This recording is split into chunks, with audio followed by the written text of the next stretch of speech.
presentación de un libro y sobre todo la primera presentación, el primer contacto con los lectores es un momento muy especial para un autor, porque el trabajo de un autor es pasar muchísimo tiempo escribiendo en solitario y sin feedback por parte de nadie más que después, un poquito más adelante, personas allegadas y finalmente vosotros, los lectores. Con lo cual, compartir aquello que ha hecho y tener también un poco la respuesta por parte de esos lectores, del público, es muy importante para ellos. Soy Elena Ramírez, editora de Clara en Seix Barral, diría orgullosa editora de Clara. Llevamos trabajando juntas mucho tiempo y la admiro muchísimo.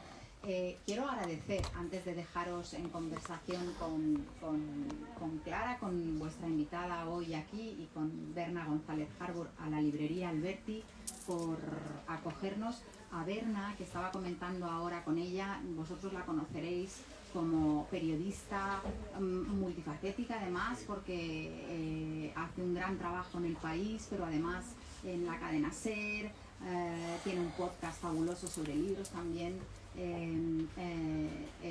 que también forma parte del País.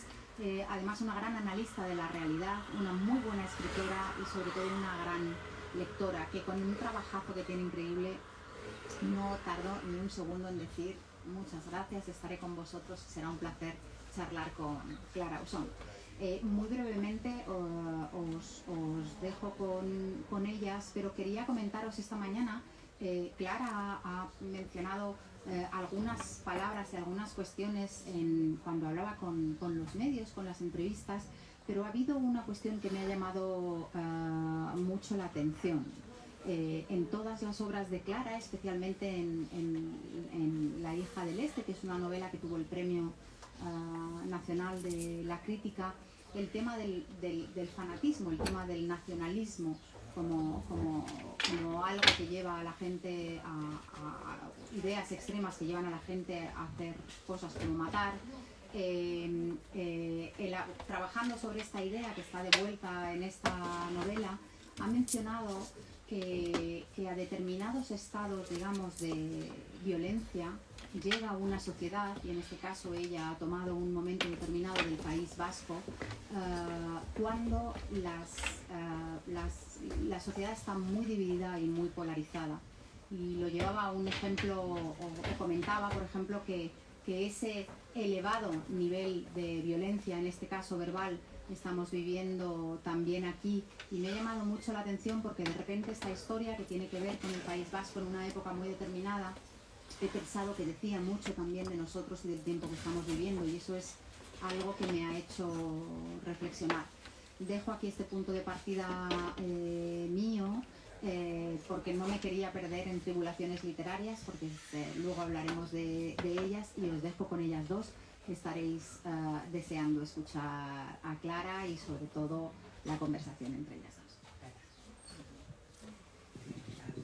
Bueno, gracias Elena, gracias a todos los que estáis aquí y los que estáis allí al otro lado de la cámara, que también sabemos que estáis. Y bueno, ¿cómo decir que no, no? Es verdad que estamos siempre desbordados, todos los que trabajamos en libros y en periodismo y además escritores, pero bueno, era una petición y aprecio mucho a Clara sin conocernos, porque yo creo que no nos conocemos. Hemos hablado, como se habla hoy en día, a través de pantallas. Exacto, por Zoom. Hemos descubierto que teníamos una entrevista hecha por Zoom durante la pandemia, sí, colgada en El País. Bueno, pues eso, dije que sí, porque Clara Ausón desde luego merece parar una tarde, venir aquí como habéis hecho vosotros, venir yo por mi parte y charlar sobre esta novela que os diré, de la que os diré que, para empezar, que tiene un título, bueno, es un título muy potente, Las fieras, es un título muy acertado, creo, y diré que es un título muy potente, el título en sí y el libro por completo, ¿no? Es una novela que vais a ver que va en un crescendo brillante, es decir, si en algún momento, en esas primeras páginas que uno a veces en una novela no se concentra o tal, seguid, porque la novela solo crece hasta llegar a unas últimas, diría, 100 páginas, o sea, no una última página con sorpresa final, no, 100 páginas que son las últimas de Traca, creo que un prodigio, esas últimas 100 páginas, a partir evidentemente de una novela sólida desde el principio. ¿Qué nos vamos a encontrar? Bueno, por eso digo, si alguien tiene la tentación de ¡ay, no tengo tiempo, la dejo aquí a la décima! No, seguid, que va constantemente en crescendo. ¿Qué nos vamos a encontrar? Nos vamos a encontrar dos figuras, dos mujeres,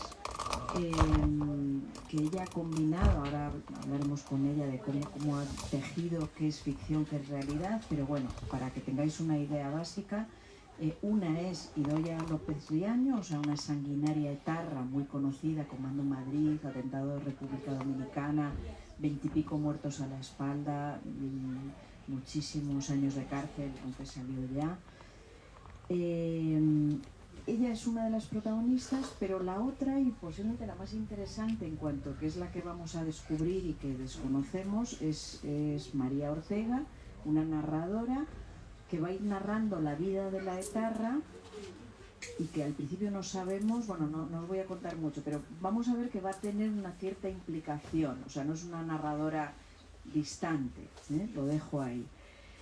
Y además va a haber, o sea, son dos vidas que se van a ir entrelazando y a la vez vamos a tener voces pues de un policía, Amadeo, de una madre que me interesa mucho, esa Nieves. O sea, va a ir creando ciertos personajes que nos van a ir retratando esa realidad del País Vasco que a mí me ha resultado muy cercana porque yo estudié en Bilbao y viví y fui a conciertos de la Polla Records y del Rock Radical. Sí, porque es que va a trazar un retrato de esos años 80 muy increíble. Ahora te preguntaré por todo ello, donde hay punk, el rock radical vasco, que ya te digo, yo iba a todos esos conciertos, estaba ahí como tu protagonista, pero sobre todo de una violencia en casa, violencia en la calle, violencia en el instituto, violencia en todas partes, o sea, la violencia, los gritos, el pegarse, era la violencia verbal y no verbal. Todo tipo de violencia se concitaban en pisos estrechos, pisos de los que oías todo, en el de arriba, en el de abajo, vecindarios, con la gente muy entrelazada por ese ambiente tóxico en el que había amigos y enemigos, asesinos y víctimas, y las había en los dos lados. Ha tenido la valentía de dibujar esa violencia etarra, pero esa violencia del GAL también, que suele ser una asignatura, creo, aún dormida, ¿no? Ahora, también hablaremos de ello. Bueno, me voy a callar porque yo quiero que hable ella. No, iremos diciendo más cosas, pero bueno, quería plantear el esquema básico, que es esto: dos voces, dos mundos, o sea, hay ETA y hay GAL, pero son dos mundos absolutamente entrelazados en la desayuno, comida, merienda, cena, y eso es lo que va a hacer entrelazar a estos personajes de una forma prodigiosa, la verdad, como desde el punto de vista literario. Además, los escritores que leemos para aprender, más allá de ser lectores, o sea, que no leemos para entretenernos en general, sino que leemos para aprender, descubrimos muchas lecciones aquí, ¿no? Una forma de articular la novela y las voces muy interesante, pero de eso no me quiero explayar porque lo tenéis que descubrir vosotros, ¿no? Bueno, entonces lo primero, Clara, ¿de dónde surge esto? Tú, que además eres de Barcelona, yo me imagino que te lo preguntará todo el mundo, ¿cómo te has metido en vena una historia de tarras, de gente del GAL, una historia de los 80 en Baracaldo y otros escenarios? Bueno, en primer lugar, antes de responder, muchísimas gracias, Berna, Elena, la librería. Un poco más cerca. Gracias. Y bueno, la exposición que acabas de hacer me voy a quedar un rato escuchándote, porque además no tengo ningún interés en escucharme a mí, pero ahora me toca hablar. ¿Cómo metí en este berenjenal? Suelo hacerlo. En la última novela que escribí, Asesino Cínico, me metí un poco con el rey y por ello fui castigada. No con la cárcel, sino con el silencio, ¿no? Me meto en líos. Y en este caso, pero no es por casualidad, no es porque me gusta meterme en líos, no es porque ande buscando hablar de temas políticos, de alguna manera me surgen también por esta obsesión que me comentaba Elena con el nacionalismo extremo y sus estragos, con el dogma, ¿no? Y a dónde te puede llevar, sino siempre es por azar. Yo me encuentro con un personaje, mi última novela ha sido un personaje real, y ese es el detonante, y a partir de ahí, entonces como por eso surgen otros personajes que son ficticios y se van entrelazando y se crea una historia, ¿no? Mezclas los cosas y es otra vez a través de un artículo de prensa en el canal de Idoia López Riaño. Yo no la recordaba, y mira que yo viví aquellos años, y yo viví como todos los españoles de la época, atemorizada por esta, bueno, en Barcelona. A ver, los barceloneses tenemos mucha razón, o sea, tenemos nuestro motivo para escribir sobre esta. Ahí están los prodigó ¿sabes? Sus acciones, o sea, fue una época cuando nos quería machacar las Olimpiadas y después lo de Hipercor, quiero decir que esa supuesta amistad entre Cataluña y el País Vasco fue una amistad muy tóxica. Entonces, creo que eso de alguna manera sí que me autoriza a escribir sobre ETA a todos los que vivimos en España, porque ETA, más allá de concentrarse en el País Vasco, pero es que yo no quería escribir sobre ETA.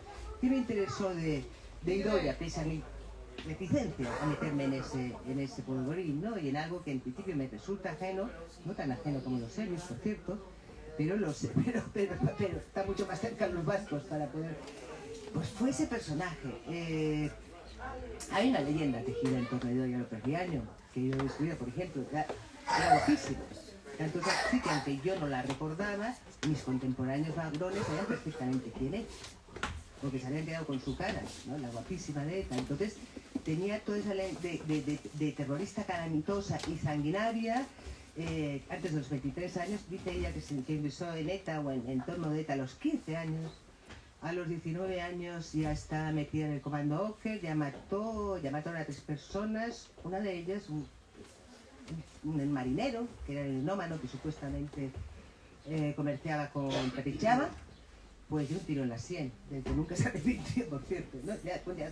Y a los 23 años ya había matado a 23 personas, entonces un carrerón. Pero a eso le mezclas esa otra parte del anecdotario que la rodea, que era muy disciplinada, que se escapaba a las discotecas y que los demás miembros del comando estaban que no querían trabajar con ella, que era una come hombres, y ahí también está esa visión machista, ¿no? O sea, si es una come hombres es una puta, si es un hombre que diga mucho, es macho.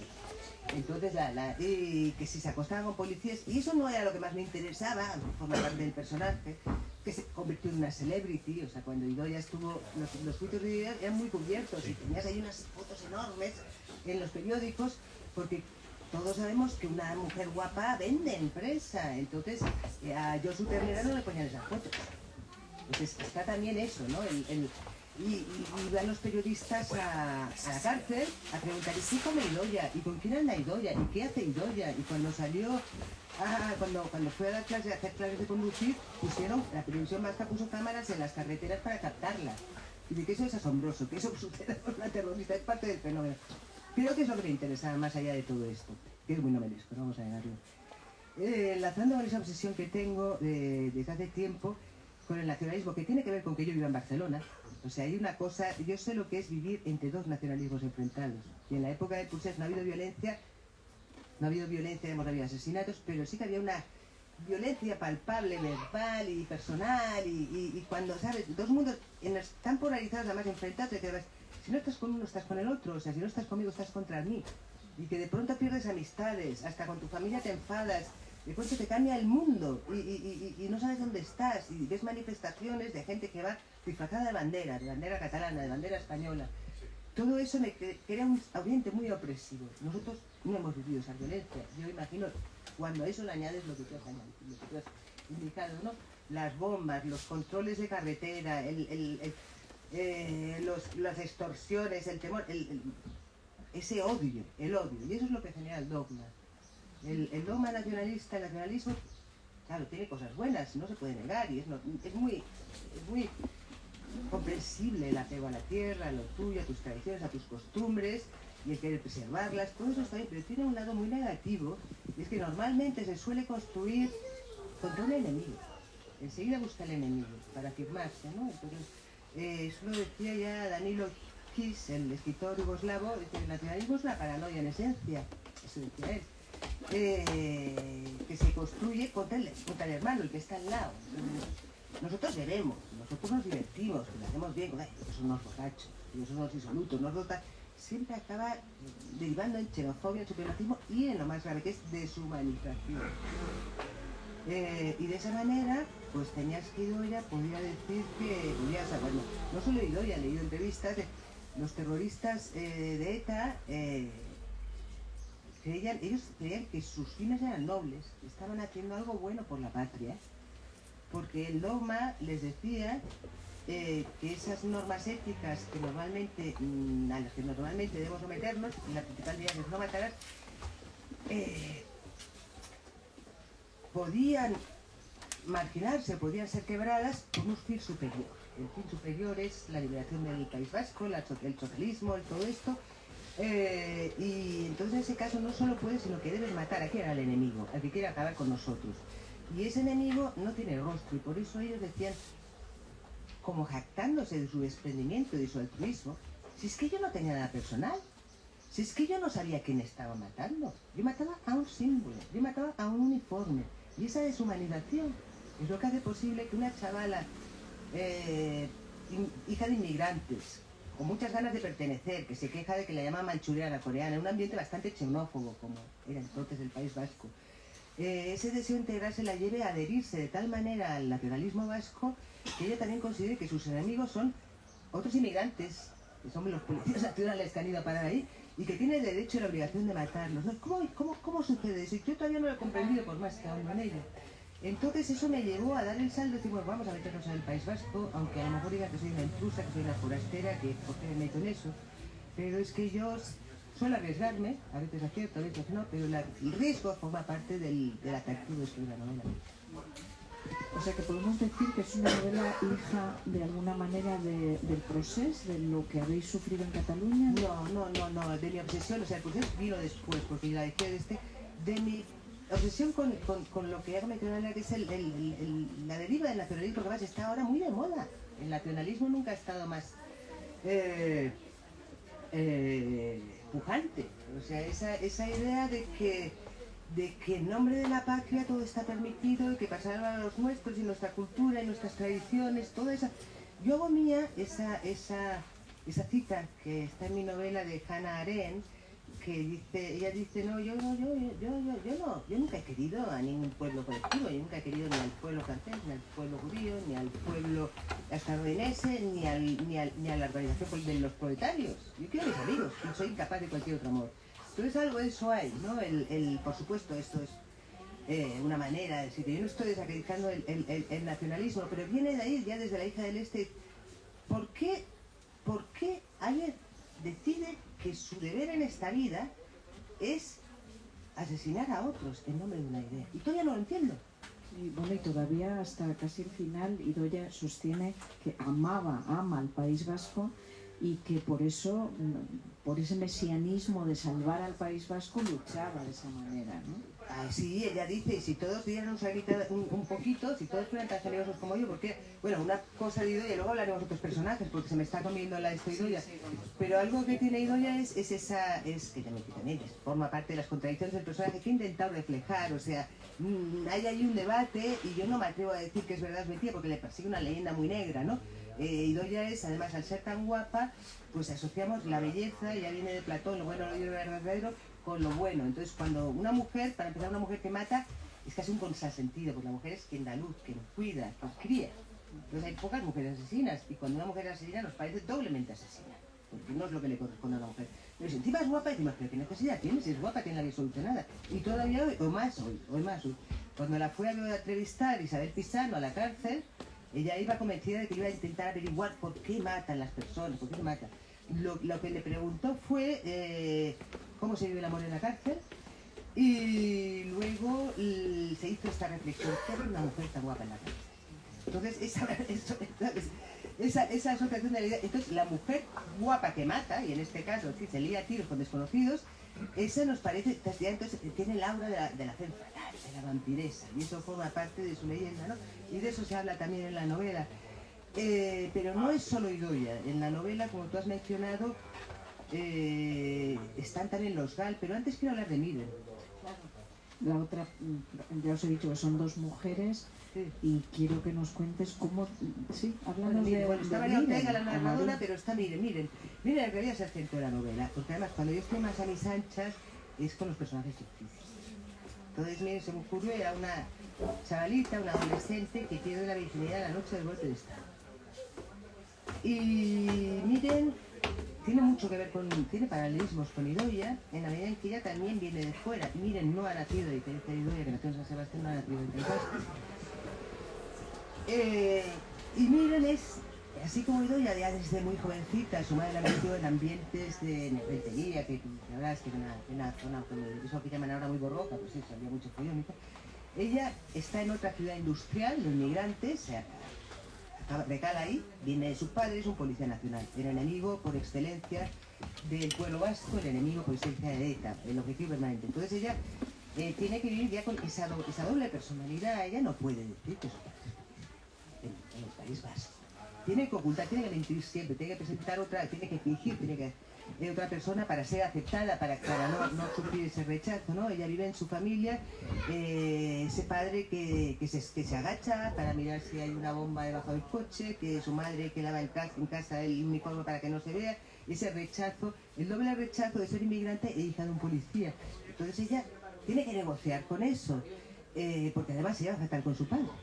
Entonces hay una hostilidad y su padre tampoco se va bien con ella. Bueno, el padre es un monstruo, hay que decirlo. No porque sea policía, sino porque pega, porque las maltrata. El padre es un hijo puta y también es un desgraciado, porque él busca humanizar a los personajes. No es bueno, pero ahora vamos viendo que es un desgraciado, o sea, que es un monstruo, pero también es un pobre hombre a la vez. O sea, es un monstruo, es un hombre horrible. Entonces ella se va fatal con su padre, vive en un ambiente de hostilidad, porque su madre Nieves, a quien has comentado, es una mujer que está como exiliada ahí, ha ido a parar ahí, ella estaba muy a gusto en Alicante, y aquí se siente pues como encarcelada en una prisión, nadie la aprecia, nadie la quiere y es muy infeliz.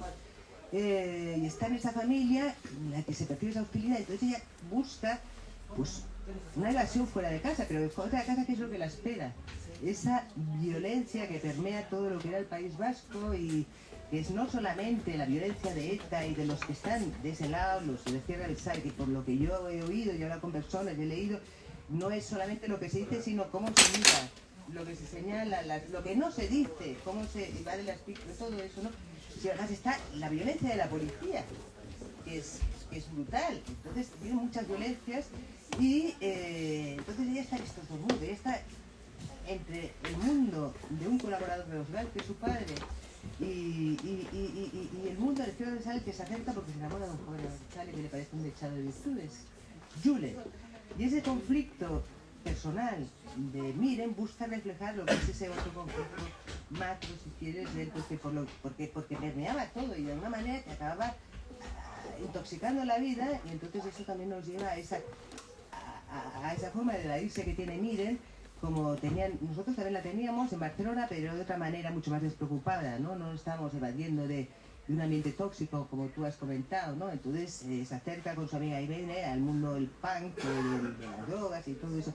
Y ya he perfilado el personaje de Miren, que tiene cosas que ver con Idoia y que las une también. Ayer me lo hizo notar un lector de tu lectura. Ambas odian. Idoia tiene ese odio abstracto a todo lo español, que además es un odio muy postizo, porque como tú dices, ama mucho el País Vasco hasta que deja de amarlo. Cuando decide acogerse a la vida del Anclares de Oca, pero esa es la justificación de todo. Miren, tiene un odio mucho más personal. Miren, odia a su padre. Entonces ahí están esos dos personajes y ahora bueno, me callo. Perdona, no solo odia a su padre, tengamos en cuenta que Miren va al colegio, por ejemplo, y no tiene amigas ni amigos, una del Opus, una que era una paleta o algo así. ¿Y qué pasa? Que los demás chavales tienen su vida, ¿cómo tienen su vida social? Haciendo pancartas, preparando manifestaciones, huelgas. Esa era la vida social en el País Vasco, en los Icastolas, ¿no? Y en los colegios y en la universidad. Yo te digo porque lo he vivido. Y si estabas fuera de eso, no tenías vida social. Entonces esta niña, con 15 años empieza, o 16, pues no tiene amigos, no tiene vida social y efectivamente va a encontrar la amiga en Irene que es otra que está, pero mi Irene tiene otra actitud, la actitud de escorbuto, me da igual, paso de todos vosotros, entonces unos y otros. Mierda de País Vasco. Mierda de País Vasco, sí. Me encanta hablar contigo porque tú conocías eso, bueno, y ya está, y luego está Amadeo. Pero bueno, antes de Amadeo, Sí. yo quiero preguntarte, ¿cómo has logrado físicamente, o sea, profesionalmente, meterte en la mente de una etarra y meterte en la mente de Miren? ¿Cómo lo has hecho? ¿Cuántos libros has leído? ¿Cuántas veces has ido al País Vasco? ¿Con quiénes has hablado? Cuéntanos la arquitectura, o sea, la arqueología, perdón, de la novela. A ver, yo soy obsesiva, tengo un diploma en casa firmado por la ministra de Sanidad, obsesiva compulsiva. Y eso tiene cosas malas y cosas muy buenas. ¿Diploma de qué? No, es una broma. Entonces, eso tiene cosas malas, pero cosas muy buenas para ser novelista, para ser escritora, porque yo creo que todos los escritores somos obsesivos, si no, no escribiríamos novelas, ¿no? Sigo. Y entonces, la investigación a mí me interesa, porque además aprendo muchas cosas. En efecto, he leído muchísimos libros, están ahí en la bibliografía, he visto documentales, he visto películas, he hablado con muchas personas y he ido al País Vasco. Tengo una amiga vasca que tiene la misma edad de Idoia, es de San Sebastián. Ella cuando le enseñaba, dice, yo esta la he visto por ahí. Entonces sí la había, porque claro, Idoia salía mucho, era muy festera. Entonces esta la había visto. De hecho, esta amiga mía me contó una anécdota que ella yendo a un, no me acuerdo cómo se llama el bar, cuando un bar que estaba cerca del Hollywood en San Sebastián, o era el Hollywood, no, era un bar, con unas amigas les entraron unos tíos con una pinta así de chuletas, tal, igual, era Medo y otros más. O sea que claro, yo era muy pequeño, Medo, cuando iba a casino a Medo, que era el capo del el comisario del lugar. No se fueron con ellos, les invitaban al Q, ya no sé qué, o sea que fíjate tú. Y entonces esta amiga me contó lo que era eso. Muchas cosas, por ejemplo, gracias a ella he reconstruido el Q, porque ya claro, había ido mucho al Q, hay fotos ahí, entonces cómo era el Q de San Sebastián en aquella época. El Q era una discoteca de San Sebastián icónica, a la que iba Idoia, a la que iba Medo, a la que iban muchos personajes de mi novela. Y me he hecho con ella un recorrido completo de todos los escenarios de la novela. Incluso gracias a ella, que tenía un sentido de la orientación del que yo carezco, fuimos al Trinquet Chiqui, que es un frontón y también café de Cibourg, en el sur de Francia. Donde asesinaron a unos gitanos franceses, sí, que es parte de la novela. Y encontramos el bar exactamente igual, con algún cambio de decoración, y fue como, wow, no me lo puedo creer. Lo encontramos, no era igual. Y entonces sí he leído muchísimo, pero también me gusta mucho leer, porque yo me entero de las cosas leído y también viendo documentales, pues también, o sea, hay documentales vascos muy buenos, pero están todos con subtítulos también. La pelota vasca es fantástica, la de no me acuerdo del nombre. Julio Medem. Sí, Julio Medem. Y todos esos puntos de vista. Hice el mismo trabajo que hice con La hija del Este, una inmersión, no sé si lo conseguí o no conseguí, pero intenté. Y luego por otro lado tuve el cuidado de que el personaje con el que me metía yo en el País Vasco, me adentraba, me introducía, no era alguien de ahí, era una forastera como yo. Y miren la idea que tendría yo, alguien de fuera que intenta meterse ahí en aquel avispero, ¿no? Y que intenta buscarse un sitio y ubicarse y que vive en eso, en ese. Entonces, pero también yo creo que el ser catalana ayuda a hacerte a la idea de lo que es vivir en una ciudad muy polarizada. Claro que ahora en Madrid también estáis teniendo unas cuantas, estáis haciendo un cursillo intensivo. En Argentina y en España también. Ya lo sé, ya. Por eso, pero en la que o estás conmigo o estás contra mí, y eso es incomodísimo, porque a mí dejadme en paz. A mí mi identidad geográfica es que me trae al paro, y es un poco que nos pasa, fíjate, a mí, como charnega de Barcelona y tal, a muchos charnegos nos pasa, y dicen, es que sí, soy de aquí o soy de allá, pero no me siento de una cosa ni otra. Claro que quiero que vayan bien las cosas de aquí, es donde vivo, de tal familia, pero yo no voy a hacer ningún sacrificio por ninguna patria. Es que a mí la patria, mi padre decía, a mí cuando me hablan de la patria me pongo a temblar, y eso es hereditario. Sí, me sucede igual, porque el nombre de la patria se cometen muchas tropelías. O sea, cuando un político habla de la patria, mi opinión, con lo cual no estoy hablando, no quiero yo denigrar el patriotismo, pero es muy utilizado por los políticos para malmeter, para moralizar, y yo soy un salvador de la patria. Díganos Dios de los salvadores de la patria. Pero bueno. Sí. Bueno, ¿y cómo has hecho? O sea, esa arqueología de la novela está clara, te ha quedado increíble. O sea, es increíble que una persona de fuera logre describir ese ambiente que ya te digo, yo he vivido. Gracias, que... no sabía eso. Qué miedo, porque si hubiera sabido, dicho, no, que claro, que igual descubre que no está bien la No, novela.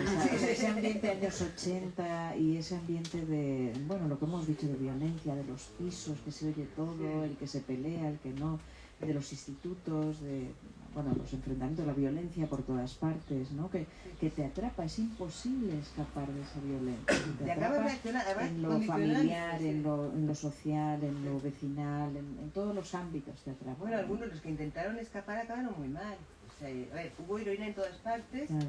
Y a ver, yo nunca probé la heroína, sí que probé otras drogas, estuve metida de lleno en aquella fiesta que fue en los 80 en el resto de España, y era una fiesta killer, ¿no? Una fiesta killer. Pero ahí murieron muchos, o sea, yo también conozco, pero hay de los de escorbuto, los de tantos aquellos que se evadían de aquella realidad opresiva y tal, con la que no podían, drogándose la leche. Sí, refleja muy bien ese ambiente de sin escapatoria, ¿no? De hecho hay un personaje en un momento dado que alguien dice, la amiga creo que es, no, como tenemos parientes en Argentina, vamos a ver si la mandamos allí. Y así, y la protagonista, miren, piensa, ojalá yo tuviera parientes en algún sitio, ¿no? Donde poder escaparme, ¿no? Ella quiere irse, o sea, es un agujero, y además, como Bilbao lo pintas, en ese momento era feo. Era feo, ahora es pero una ciudad ya había estado maravillosa, entonces y era muy pero feo, era marrón. feo, muy lluvioso, muy cerrado, la niebla, etcétera. Bueno, pues lo pintas como un embudo ahí donde no hay escapatoria, ¿no? Más preguntas. ¿Cómo has hecho para cohesionar lo ficticio y lo real? Ya, eso es. Bueno, eso no deja de ser un atrevimiento, ¿verdad? Pero eso ya lo hice también en mis anteriores novelas. Y además ya, en Disculpa también menciono pues que esto se lleva haciendo ya desde la Odisea, donde se narran hechos supuestamente reales, y en la Ilíada, y sobre todo la Ilíada, y mucho más cercano, lo hizo Tolstoy en Guerra y Paz, que metía a Napoleón y a la condesa Natasha, que era ficticia, ¿no? Entonces yo me siento autorizada, no llego al nivel de estos autores, pero si ellos lo han hecho, ¿por qué no voy a hacer yo, no? Y me atrevo y no deja de ser una osadía. Con mucho pudor en lo que tiene que ver con los personajes reales, porque están vivos. Entonces, yo de Idoia lo que he intentado además es no afirmar nada, porque no puedo, no la conozco, y porque además cuando sobre un personaje se forma una leyenda no sabes qué hay de verdad o de cierto. Entonces también introduzco su voz, se dice una cosa y también se desmiente. ¿Qué queda? No lo sé, pero yo creo que en la novela no es necesario, o sea, para eso está el ensayo, yo no tengo que afirmar nada, ¿no? Está todos esos datos que no sé cuáles son ciertos, cuáles no lo son. Pero entiendo que lo que utilizas sobre ella, es decir, cartas, todo eso es verdad. No, hay un capítulo, el capítulo 11, en el que ella habla ella.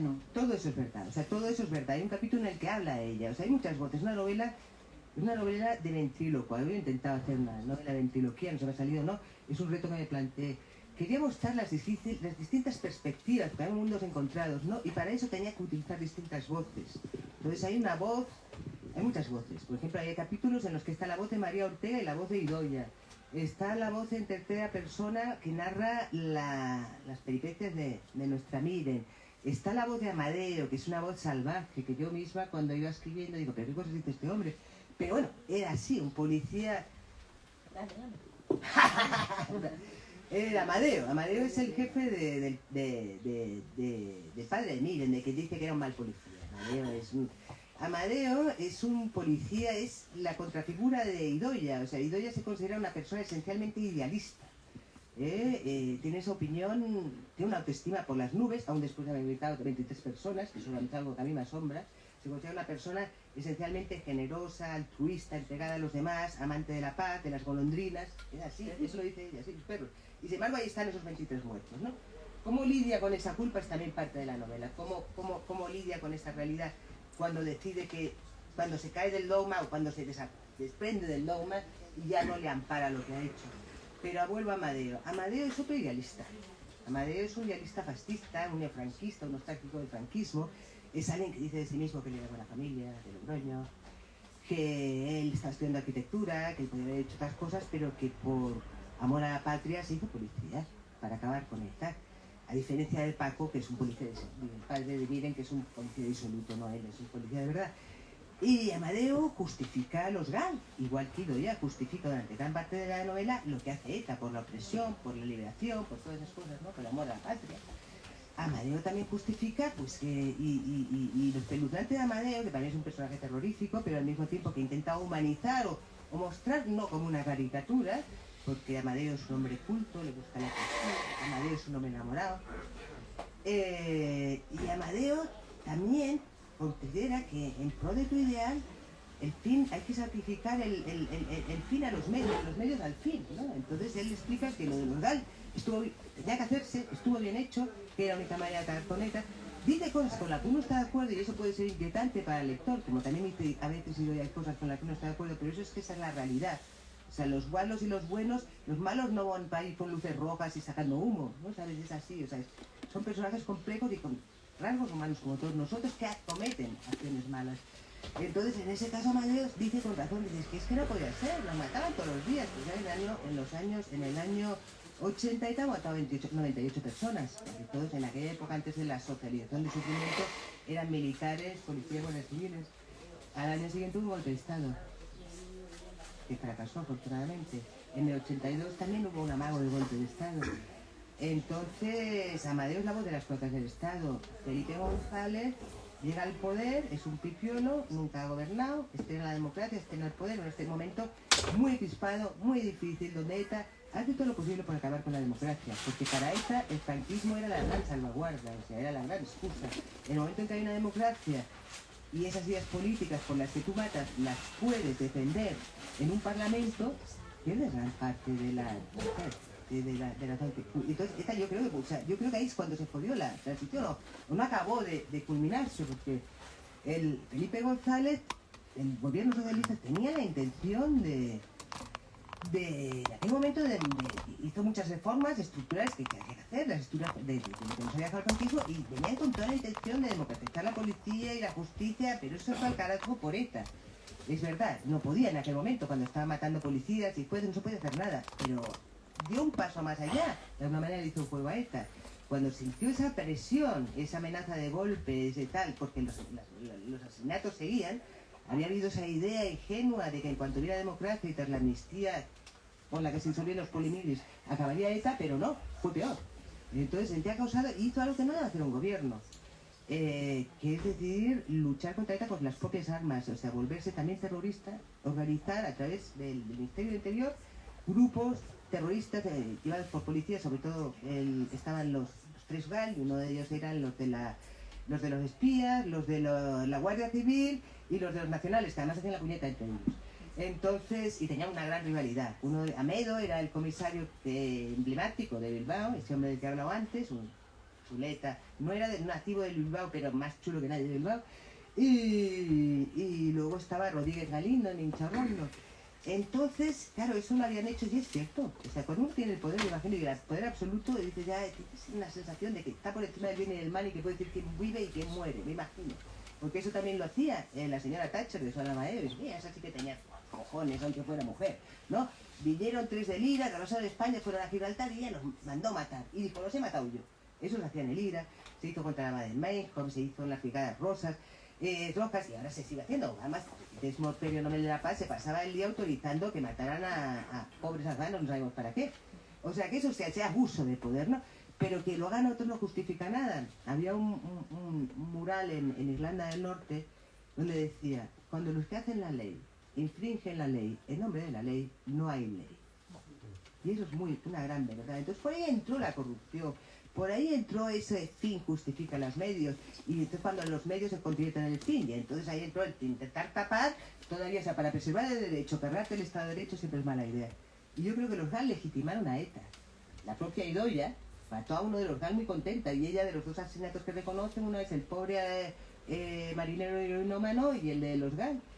Pero sí, y luego, a ver, el propio Partido Socialista, o sea, mataron a 11 políticos socialistas, que se dice pronto, y tuvo que ver con los GAL también, porque ETA sabía que, bueno, entonces machacaban los casas del pueblo, como tú sabrás, socialistas, también sufrieron incendios y tal, y Ernest Lluch, un hombre pacífico donde los haya, lo mataron porque decían que era de los GAL.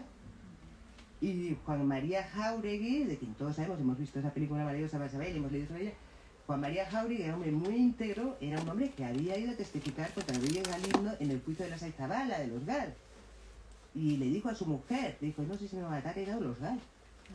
O sea que era así de... Y de eso hay que hablar, pero además es que... ¿Os acordáis lo de Khashoggi?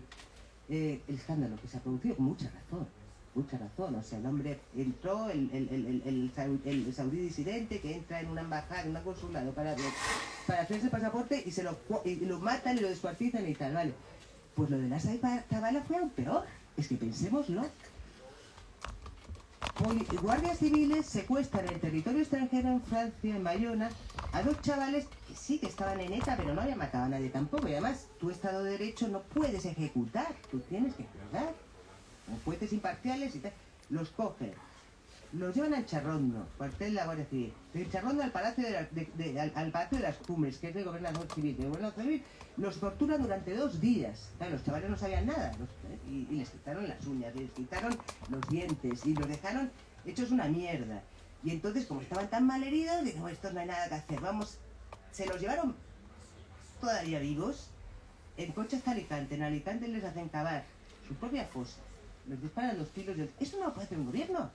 Es que eso, y hay que decirlo, porque yo creo que la memoria histórica es de unos y otros. O sea, si estamos pidiendo a Bildu, y yo creo que está bien pedírselo, que reconozca que el dogma de la nación vasca, el ideal de la nación vasca no justifica ninguna muerte, yo creo que sería bueno, porque ya hay gente que no, déjalo.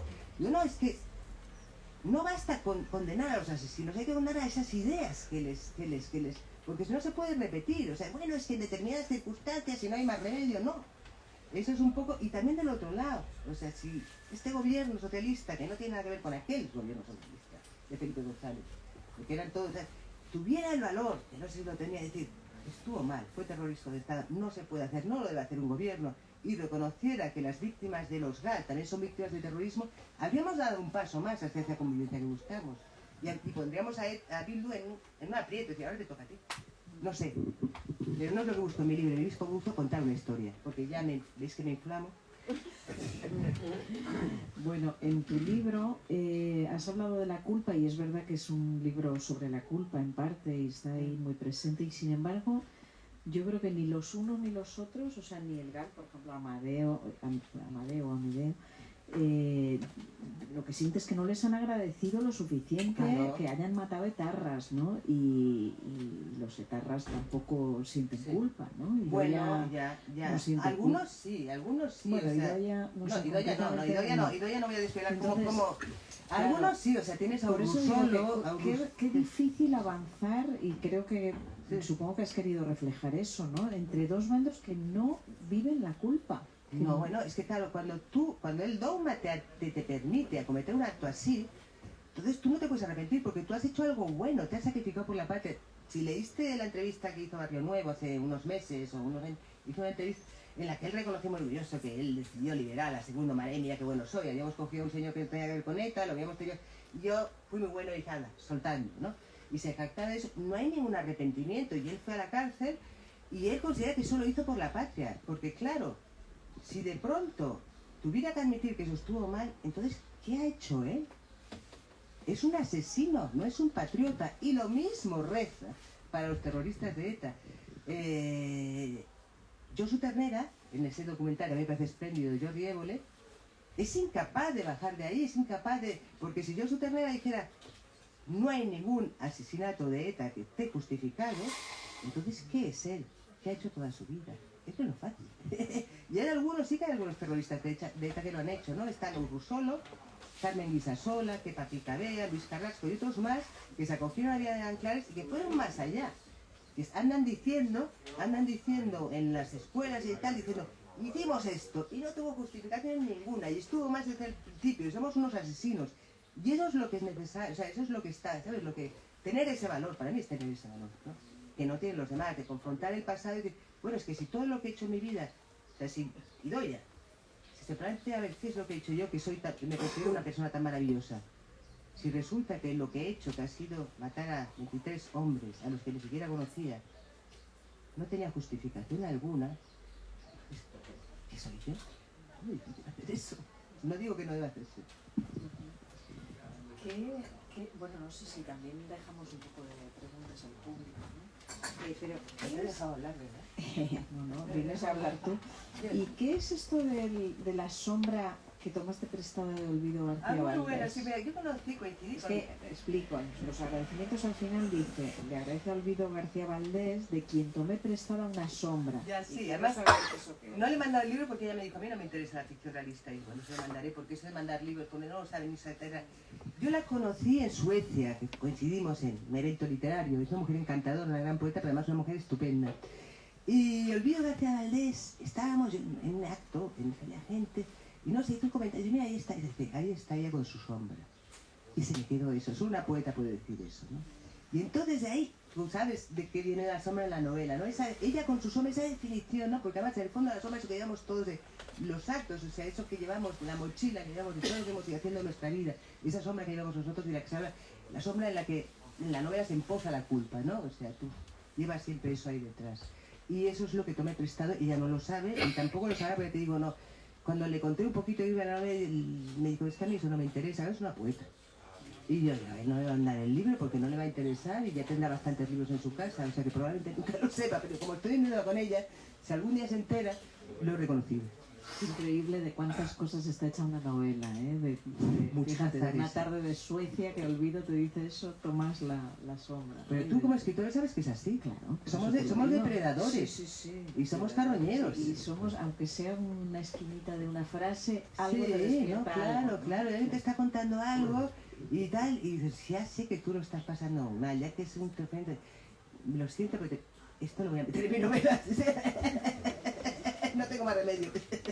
No sé, Elena, si quieres preguntar algo. No, por mi parte no. Si ustedes quieren comentar algo, añadir algo, preguntar algo. Yo han leído la novela, ¿qué van a decir? Quiero que sepan que aquí tenemos a la autora de esta fantástica fotografía de la cubierta, que es maravilloso. Al fondo está la Bahía de la Concha. Maribí Ibarrola, una grandísima fotógrafa, que además fue la fotógrafa de la movida madrileña. Y ha hecho el favor de venir hoy a verme, y me hace mucha ilusión. ¿Ah, sí? ¿Y qué te ha parecido? Pues me ha gustado, así me ha interesado, conozco muchos temas y yo te quería preguntar ¿qué opinaría Idoia del libro? No le gustaría nada. ¿Tú ¿Cómo? crees? A ver, ¿cómo le va a gustar? Yo no la pongo bien, o sea, es cierto que desmitifico, porque eso lo hemos hablado, esa mirada machista, y además ese machismo que permeaba todo, porque también mire el supermachismo, porque también debe subir el ancho, porque las mujeres de los 80, claro, a mí me han preguntado, ¿es que hay esa mirada feminista? Y digo, no es que sea feminista, es que es realista, es que en los 80 las mujeres, claro, venían hasta el 70 años, 75, una mujer no podía ver una cuenta corriente sin permiso de su padre o de su marido, ni ir al extranjero, ni pedir un pasaporte, ni hacer muchas cosas. No conducir sí, pero ni comprar una casa. Entonces, claro, ya solo 5 o 10 años después. Y teníamos muy interiorizado eso de que no éramos iguales que los hombres. Y bueno, lo que ahora se llaman agresiones sexuales y que están persiguiendo, los hombres, bueno, metían mano. Todas lo sabéis. Y entonces el sobón, ten cuidado con ese que es un sobón. Y te metían, tampoco mortal, tampoco te ponías cuenta, pues vas a ser dramática. Ay, quita. Y estábamos acostumbradas a eso y todo esto está ahí. Y ahora la gente joven, lo leo, más joven, dice, ¡guau! Digo, es que eso era así. Vosotras lo sabéis, es que no es nada que me invente. Y otra cosa que he intentado también es inventar, o sea, como el terrorista por excelencia es el hombre, pensaba eso, ¿qué pasa cuando empiezas a pensar? Una mujer terrorista, pues cuando tiene la regla y un atentado, ¿qué pasa? Esas cosas, pero Idoia no le gustaría porque Idoia, mi impresión es que es una mitómana y que para vivir en paz consigo misma se tiene que mentir a sí misma. Es una mujer que si no le conviene niega la realidad. Pero eso siempre lo he visto, ¿no? Hay gente así, no solo ella, en su caso es un caso extremo, pero todos conocemos a alguien que tú hiciste aquello. No, yo no estaba ahí, yo no hice eso. Hay gente que reacciona así, esa manera de, ¿sabes?, de afrontar las... Entonces yo, claro que no, ¿cómo le va a gustar? O sea, yo creo que ahora mismo Idoia, que igual ya se ha enterado de que he escrito esta novela, me está detestando. Y yo lo siento, pero es que en realidad ella representa eso, ¿no? Lo que digamos, lo que decía, una cierta frivolidad, es decir, porque se metió ahí pues por los amigos, por el novio, porque molaba, porque en el Rentería también tenía Berchale, estaba ahí, y le decían que era una Budari y tal y cual. Y esa frivolidad, eso que pero o sea que en el fondo los actos, o sea, ves a estos personajes de Josu Ternera y dices, los actos y las consecuencias son más grandes que ellos, ¿no? Entonces Idoia el próximo año estará cagándose en mí. Y yo no le deseo, digo... Clara, quiero decir que no estoy muy de acuerdo con eso. Y lo digo por lo siguiente. Al principio de la conversación habéis mencionado que una cualidad de tu narración es la multiplicidad de voces y la multiplicidad de perspectivas, ¿no? Igual que pones a alguien diciendo, pues, Idoia no sé qué, pones al contrario afirmando lo contrario. Y esta tía es una puta y pones a otro diciendo, o sea, es decir, en todo momento vas sustituyendo las perspectivas y el lector realmente no sabe, porque no es realmente lo importante, cuál de todas opiniones sobre ese personaje, incluso su propia voz, cuál de esas es verdad, porque con lo que se queda el lector es con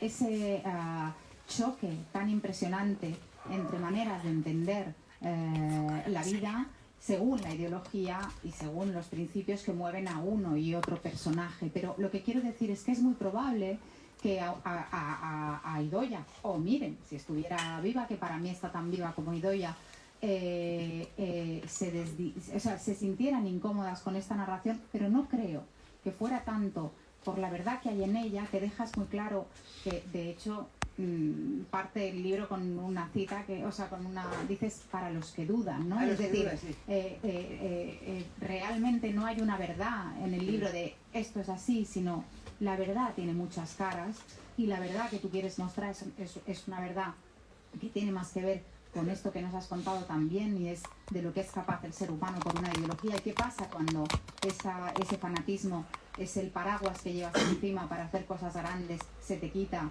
si las cosas que has hecho no son del todo propias? Directamente lo que queda detrás es un asesino, como bien has explicado, ¿no? Pero lo que quiero decir con esto es que probablemente una persona que cuando ha salido de prisión y cuando ha estado en prisión y tú también recoges esos testimonios, lo que ha hablado de sí misma ha negado a la persona que era antes, y obviamente en este libro hay parte de la persona que era antes, pues no se reconoce en ese retrato porque lo ha negado desde el principio, pero no tanto porque el libro esconda una sola cara de Idoia, sino una multiplicidad. No, tienes razón y lo has explicado muy bien. Es cierto que yo intento, porque no sé además cuál es la verdad de la cara, o sea, están ahí los hechos, y los hechos pues están ahí, pero todo ese mito que hay en torno a Idoia, yo no puedo afirmar, porque viene desde una perspectiva muy machista, de Suárez Gamboa también, que era su compañero de comando, se llevaban fatal, ella dice que él la intentó violar, él dice que ella era una calamidad, entonces hay una mirada muy machista que también quiero, ¿sabes? Eso, la come hombres, la puta, la que se tiraba a todos, y de eso se habla en la novela. Sí que he intentado, o sea, yo tengo que ser honesta y no he querido dibujar esa Idoia tópica o retratar esa Idoia tópica que viene en la prensa o de la leyenda, pero como tú bien has dicho, puesto que ella vive en la negación de la realidad, yo en esta novela me creo aquella realidad que para ella es claro, cuando ahora es muy difícil cuando tienes una opinión elevadísima de ti mismo, como alguien extraordinario, eso, que ella, buena persona. ¿Cómo juegas esa con los 23 muertos? Es que ¿dónde los metes? Y yo soy una excelentísima persona. Ellos sí he matado a 23 personas. Pero dime tú. No, esto me lleva a pensar en otra cuestión, y es que no penséis que hay dos bandos enfrentados solamente, Etarras, Gal, etcétera. No, es que dentro de cada bando se odian y se pelean a muerte también, ¿no? A muerte. Es decir, entre los etarras, lo que acabas de describir, o sea que Suárez Gamboa escribe y la pone en verde como que era una dejada, como que tal. Ella, por su parte, en otro momento también espía su visión es espiar a su jefe e informar a la dirección de él. Por no hablar que en la historia de Miren, por ejemplo, es un drama familiar. Exacto. Tampoco todo el mundo. Exacto. No, Y el bando de los galos, del bando de la policía también. Entre ellos están no vamos a dar muchos detalles. No, que es si como no, una no lo pelea vais a de leer. fieras, de ahí viene el título. Pero por eso digo que el título es sensacional. Pero, las fieras, gracias. ¿no? Pero no, creo que a Idoia no le gustan que le recuerden su pasado. O sea, ella de alguna manera piensa, bueno, yo ya me comí mis 23 años de cárcel, y que son años, y ya está. Y ya renuncié a ETA y renuncié a todo, y ahora déjame vivir una nueva vida, ¿no? Pero claro,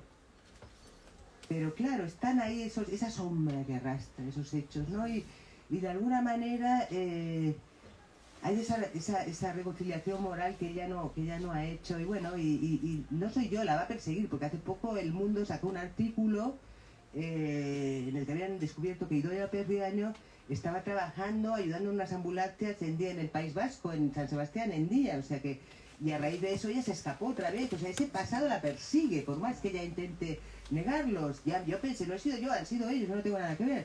Pero además alguien me dijo ayer, porque ayer fui a un club de lectura estupendo en Vallecas que estaba lleno de vascos, estás por todas partes. Y no, tú no eres vasca, no, había muchos vascos. Y me decía, no, claro, si es que era estas ambulancias, creo que eran días. Los propios etarras, cuando mataban a alguien, las llamaban para que fueran a recoger al muerto. Y con esas ambulancias. Y luego estaba ahí había gente nerviosa. Claro, la gente, ¿y qué hace esa etarra trabajando con las ambulancias?